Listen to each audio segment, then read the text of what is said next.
And before long, the flares caught up with them, tumbling down to bring an artificial rose-hued dawn that settled its light upon the vista that made her gasp. It was the wondrously jagged underwater skyline of a centuries-old city, riddled with the gorgeous cancer of sea life, the massive tombstone of a culture swallowed by the sea.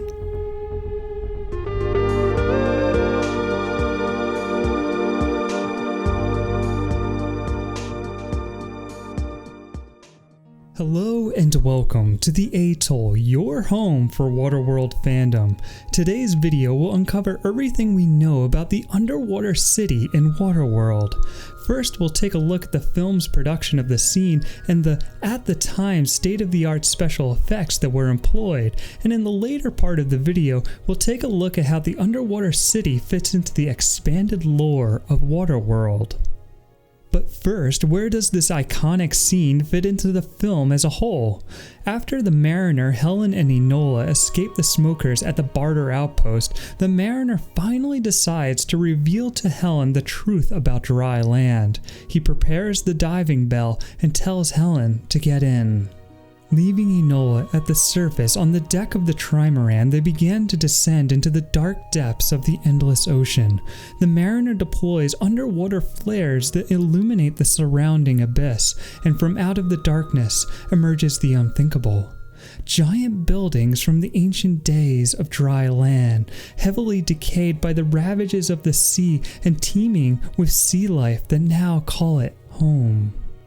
Helen can hardly believe her eyes as they descend to the street level of the city.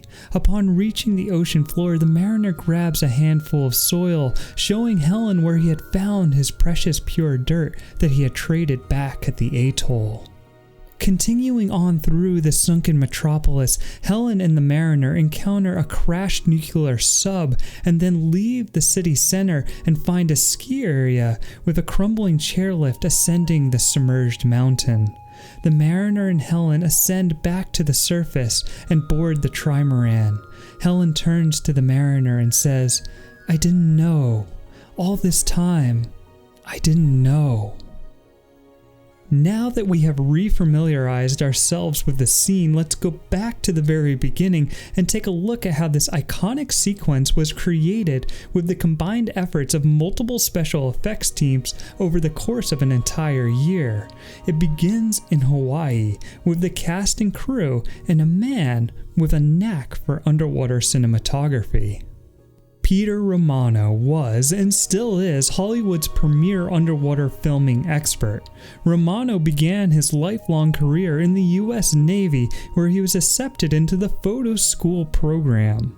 His company, Hydroflex, has built and developed specialized underwater cameras and lighting, as well as the cast and crew to operate them, on some of the largest projects in film history, such as Jaws 3D, The Abyss, Inception, and 300.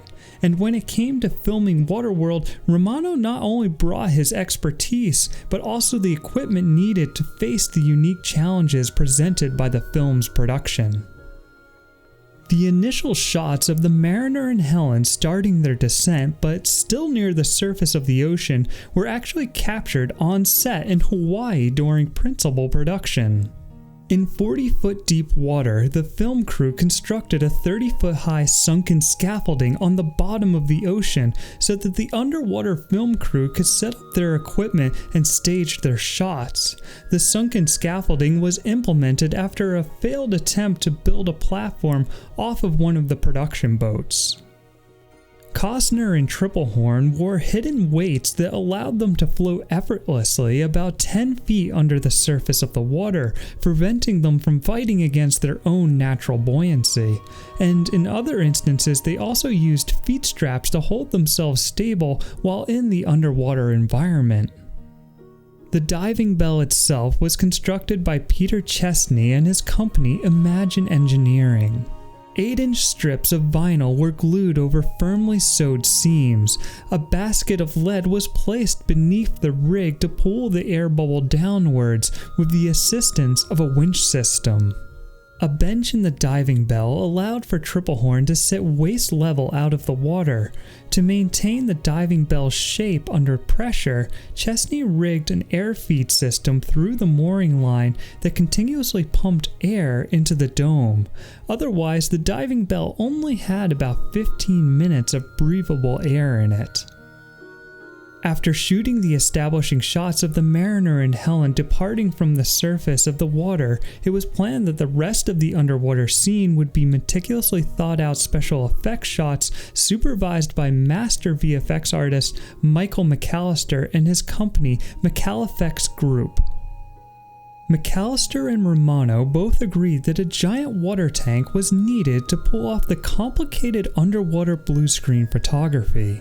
Initially, Romano suggested that this stage of production take place in the same enormous water tanks that he utilized in 1989 for the underwater scenes of The Abyss, that being the retired power plant in South Carolina, formerly known as Cherokee Nuclear Power Plant. However, upon inspection of the site, it was deemed that the location had already fallen into too great of decay for the film's production. At this point, the team decided instead to move production to the McDonnell-Douglas astronaut training facilities outside of Houston, Texas. These large pool facilities, known as neutral buoyancy laboratories, are used to train astronauts and simulate the conditions that they will experience in spaceflight. These facilities allowed the crew a huge amount of control that they would not otherwise have shooting out at sea. For starters, the clarity of the water was extremely important on its own in order for the blue screen removal to be completed. Prior to shooting, Romano and McAllister prepared the 70-foot wide, 30-foot deep pool with underwater scaffolding, 120 underwater lights, and a 20-foot by 30-foot blue screen, the largest underwater blue screen up until that point. Though even with all the underwater lights, only a low light level could be achieved, meaning that Romano would have to shoot the scene with a limited depth of field. Shooting underwater also presents many challenges unique to that environment. For starters, communication between the director, crew, and cast is limited to only visual gestures, since speaking underwater is not possible. Romano established a system of visual communications using only a series of gestures to tell the cast and crew the moment-to-moment direction of the shoot. But also, a video-to-surface link-up system was employed during the shoot, which mounted a video camera at approximately the same view as the film camera and sent the imagery to a monitor above the pool. This allowed director Kevin Reynolds and director of photography Dean Semler and Michel McAllister to see the shots being produced underwater in real time. An underwater speaker system was also implemented to allow the above-water crew to communicate directly to the underwater crew. In turn, the underwater crew could use their gesturing system into the video-to-surface link-up to communicate back to the above-water crew. The shoot at the McDonnell-Douglas water tanks was an arduous and even at times dangerous task. Costner and Tripplehorn, along with the crew, would have to work long days at the bottom of the pool in order to capture the underwater performances in front of the giant blue screen. And since the Mariner has gills and can breathe underwater, Costner would need to shoot all his takes while holding his breath. Assistant divers stood by, giving the actor oxygen from a tank till it was time to begin filming. Once the cameras were rolling, Costner would begin swimming in place in front of the blue screen. Romano, with his handheld camera, was attached to a harness that pulled him through the water. This created a realistic sense of movement as the camera traveled across Costner and Tripplehorn, making it look as if they were traveling through the frame. During the filming of a shot, Romano used a long snorkel so that the bubbles from his exhaling would not float into the shot. To further sell the sense of motion on the actors, giant underwater fans pumped water around them in order to realistically move their clothing and hair and create some resistance to swim against.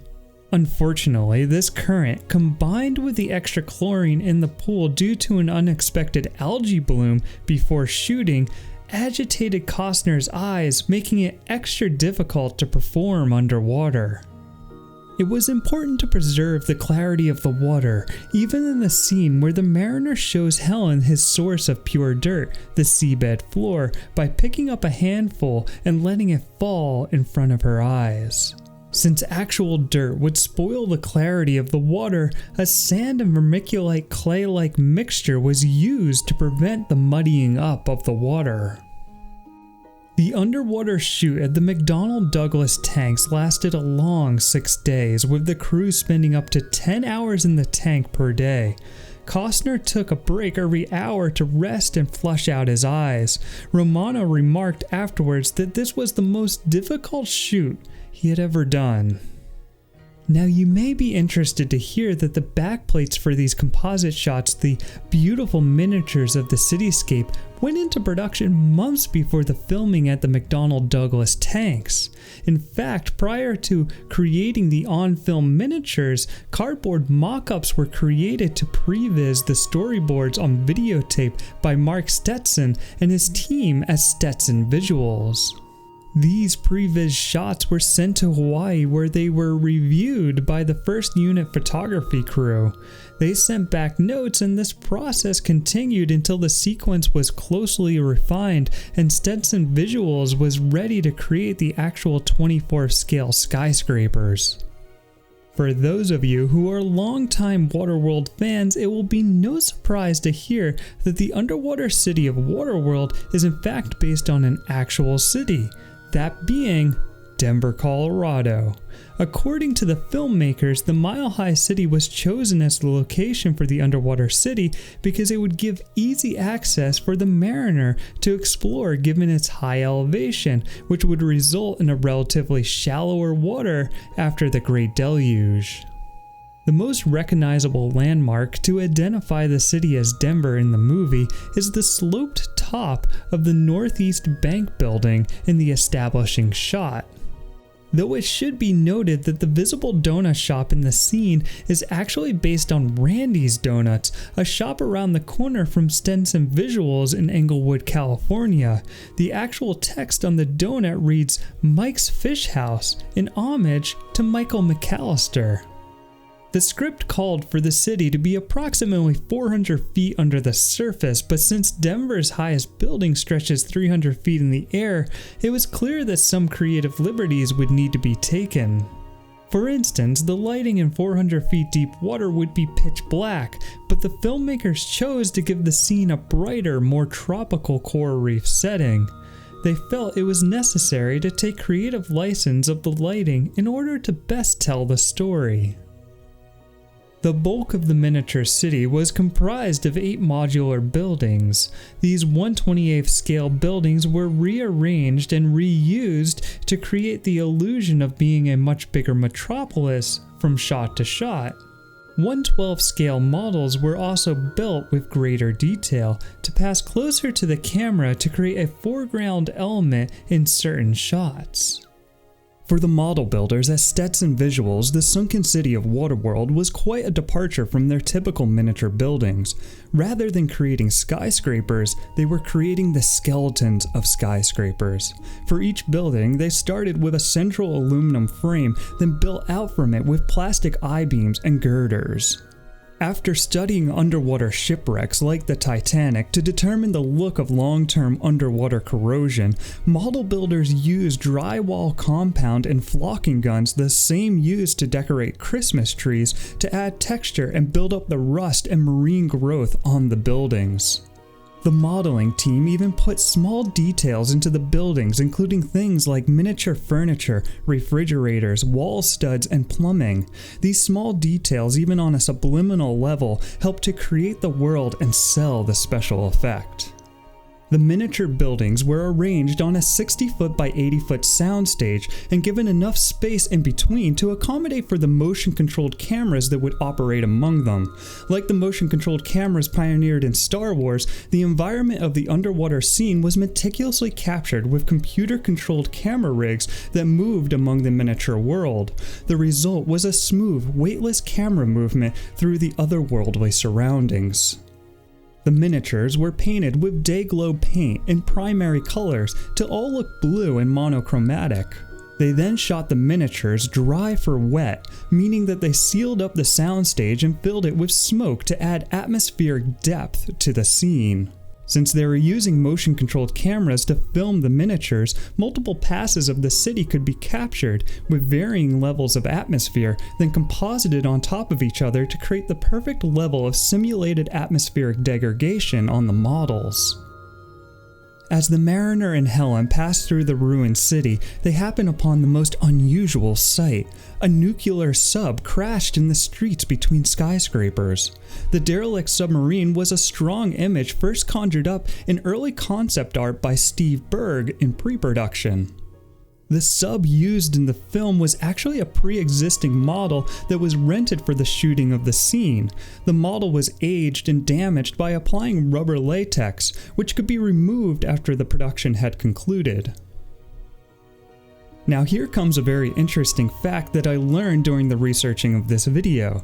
The underwater miniature work on Waterworld was Stetson Visuals' very last gig before the company was dissolved, and the crew was aware of this fact. As a result, they decided to have a bit of fun by placing miniatures from their many previous projects they worked on into the sunken city as a homage to the company's efforts. This included models like the monolith from 2010, the year we make contact, the glider from Escape from New York, the Batboat from Batman Returns, the helicopter from Die Hard, the spinner from Blade Runner, and the orca from Jaws. Unfortunately, all the models, save perhaps the boat from Jaws, were covered over in flock, making them unrecognizable in the final film.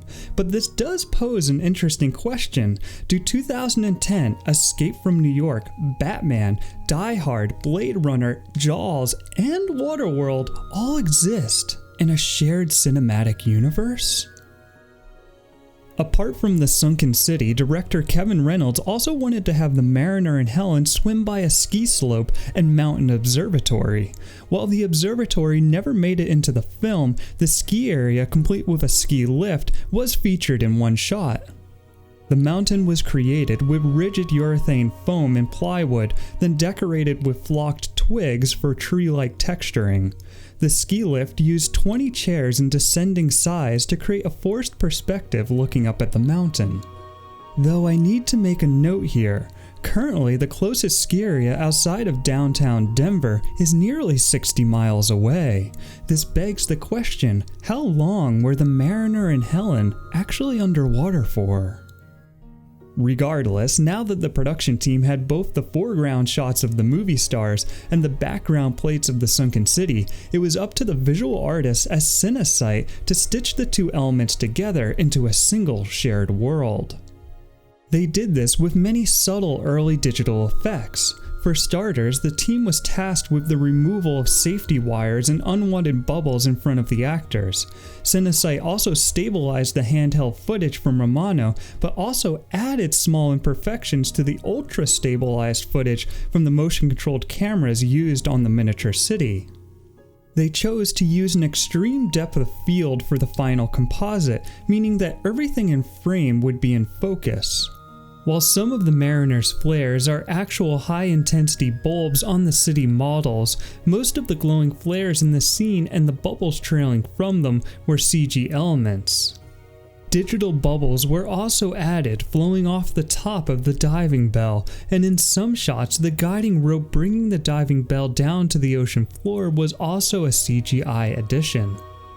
Digital particle systems were also added to the water to enhance the feeling of movement. These particle systems played out in 3 different layers: an overall layer, a layer to emphasize the kicking of Costner's feet, and a layer specifically illuminated by the flares. Cinesite also did some heavy color correction to the footage, including using rotoscope techniques to remove the reflective lighting sources on the diving bell. It is Cinesite that truly pulled the different filmed elements into a single believable and beautiful composite. The scene was being worked on up until 2 weeks before the film's premiere, and all in all, the underwater scene of Waterworld reflects a year of labor from multiple teams working with state-of-the-art technology to bring this imaginary world to life. But before I close out this video, I have to talk about how the sunken city fits into the greater Waterworld lore. Let's begin with a rundown of the underwater cities shown in the video games. In the Super NES version, you control the mariner diving among the ruins of cities looking for ancient treasures and the all-precious pure dirt.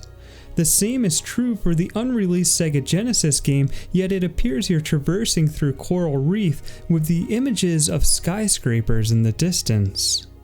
However, in both games you can see that the sunken city is not actually so sunken, as there are many instances where you can see the ruins of buildings poking out of the water in the trimaran sailing levels.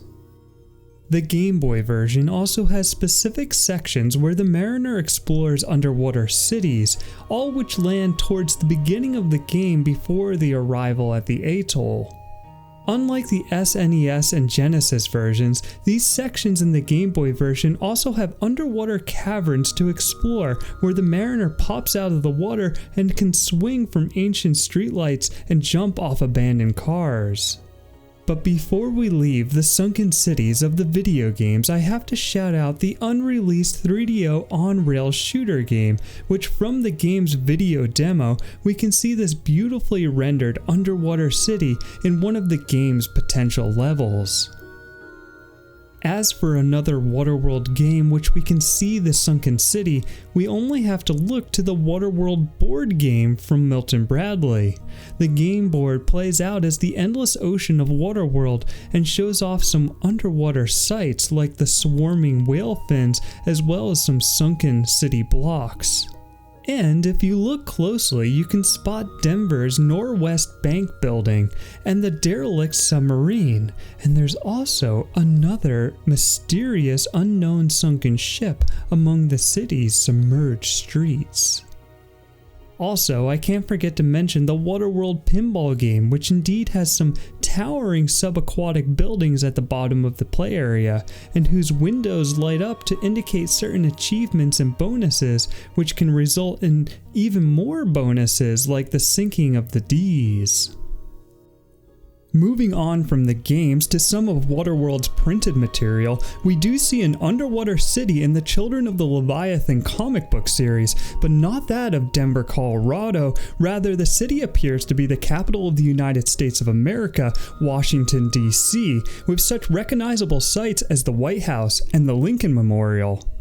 However, the sunken city of the comic book series is not completely abandoned by society, as it is populated by the Foundation, a faction of humanity that has survived for decades in underwater bunkers and which has been completely sheltered from the atollers and the smokers of the surface world.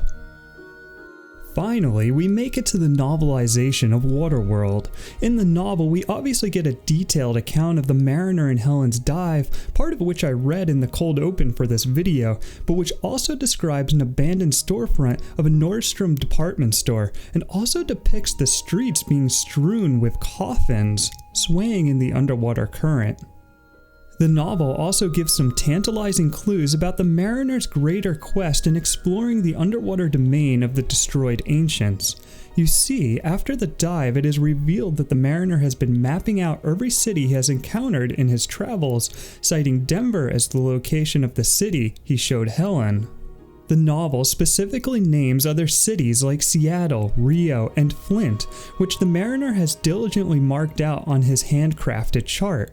What perplexes the mariner, however, is why his homemade map does not align with the world map he has salvaged from the sea.